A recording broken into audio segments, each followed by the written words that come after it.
Assalamualaikum warahmatullahi wabarakatuh. Salam rahayu, salam sejahtera bagi kita semua.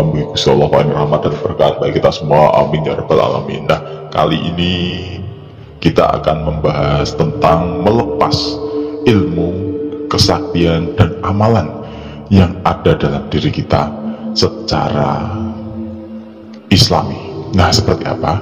Kita bahas. Pertama, kita tentu saja pernah mengalami mencari jati diri, mencari keegoan diri untuk bertarung dengan hal-hal yang ada di luar diri kita. Bisa jadi dengan kesaktian, amalan, ataupun perlindungan diri berupa jimat ataupun pegangan. Nah, tentu saja seperti ini pada awalnya kita menganggap itu kita membutuhkan, tapi lama-lama kita mencari hakikat diri yang sejatinya adalah perlindungan yang sejati adalah Allah Subhanahu wa Ta'ala. Nah, suatu ketika itu sudah tidak digunakan lagi. Nah, lalu seperti apa untuk melepaskannya? Nah, ini dilakukan oleh diri sendiri tanpa ada rekayasa apapun. Nah, amalannya secara Islami ataupun secara spiritual keislaman tentu saja dengan hal-hal yang sederhana. Kuncinya adalah rela, ikhlas, dan kita tobat. Nah, itu kuncinya. Terus seperti apa langkahnya? Nah, kita bahas. Pertama, yang kita lakukan untuk melepaskan ilmu ataupun khodam ataupun pegangan yang ada dalam diri kita, yang pertama adalah satu, kita tobat nasuha. Tobat ini dilakukan dengan cara,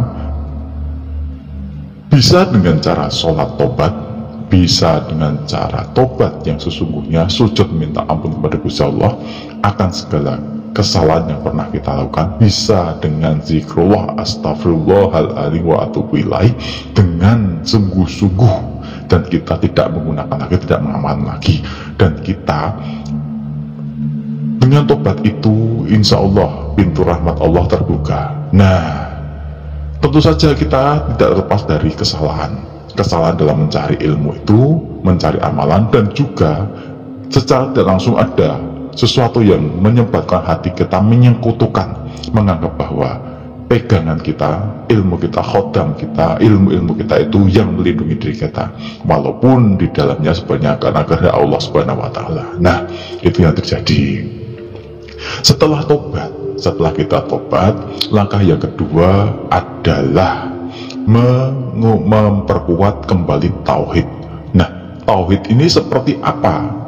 Tauhid ini yang pertama adalah sebagai seorang muslim kita mengucap dua kalimat syahadat. Yang pertama itu kalimat syahadat. Nah, tentu saja tauhid yang menjadi pondasi itu adalah syahadat. Ketika kita mengucapkan la ilaha illallah, tiada Tuhan kecuali Allah, dan Muhammad adalah utusan Allah. Nah, ini sudah jelas bahwa la ilaha illallah, tiada Tuhan kecuali Allah, Muhammad Rasulullah, dan Muhammad adalah utusan Allah. Kita sudah tahu bahwa Allah itu sejatinya pelindung. Hasbunallah wa nikmat wakil. Nah, itu sudah jelas bahwa Allah itu sebaik-baik pelindung. Cukuplah Allah saja sebagai pelindung. Ini sudah menjelaskan bahwa kita kembali kepada tauhid dan tidak ada yang lain. Otomatis yang lain nanti tersingkir. Otomatis apa yang ada dalam diri kita akan terlepas, dan semua yang menempel dalam diri kita akan luntur, insya Allah. Nah, itu yang kedua. Yang ketiga, setelah semua lepas, tinggalkan amalan yang berdasarkan keilmuan kita. Amalan itu seperti apa? Bisa dengan topo, ada bisa dengan kita menjaga ritual-ritual yang tentu saja mengundang hal-hal yang sifatnya khodam atau yang lain, ataupun merawat ataupun memberikan sesaji.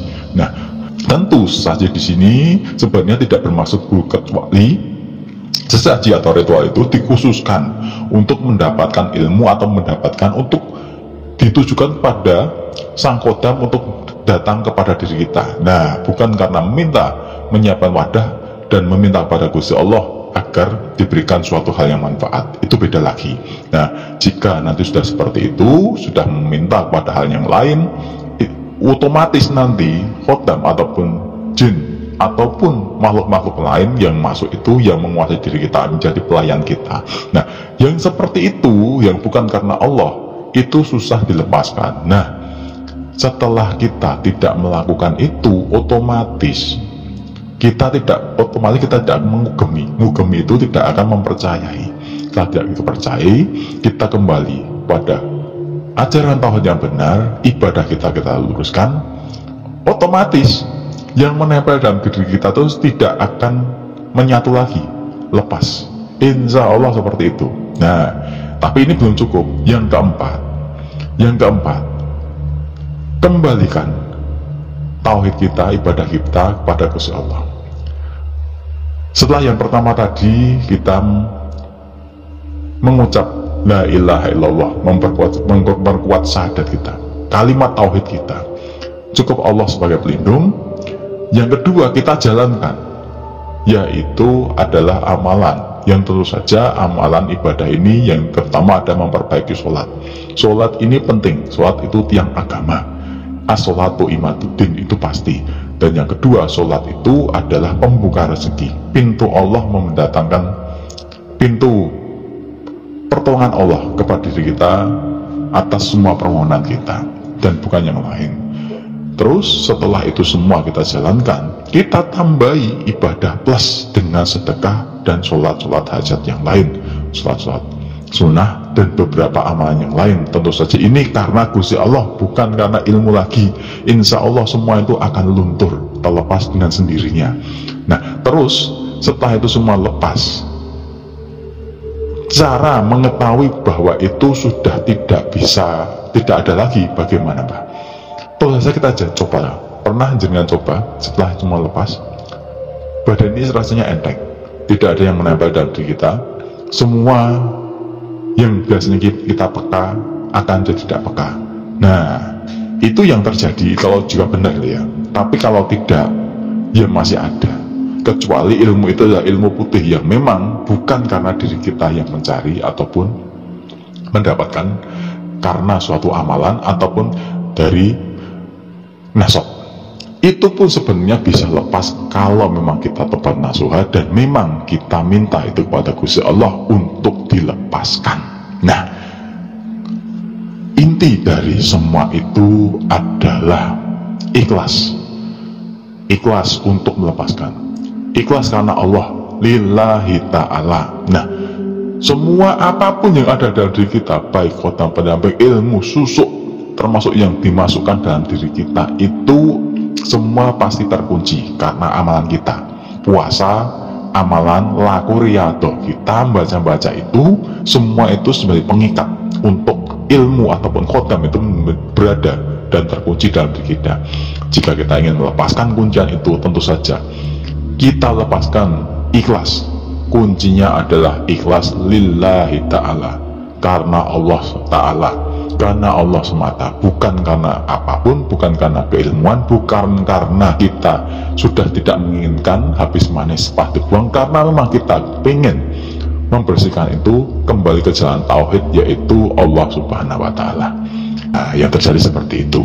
Terus jika masih ada benda dimasukkan dalam tipu Mbah, seperti susu, itu seperti apa Mbak? Nah, tentu saja jika itu susu itu masih aktif, kita bicara tentang aktifnya susu. Jika masih ada dalam diri kita dan diraba masih ada atau kita merasakan, jika tidak hilang dari dalam diri, kita bisa mengambil dalam bantuan medis. Jika masih ada benjolan ataupun wujud fisik, tentu kita bisa menghilangkannya. Tetapi jika itu masih dalam wujud gaib, insya Allah semua akan hilang, lepas dengan sendirinya. Karena keikhlasan lillahi ta'ala ini sangat penting untuk melepaskan apapun yang ada dalam diri kita. Wassalamualaikum warahmatullahi wabarakatuh.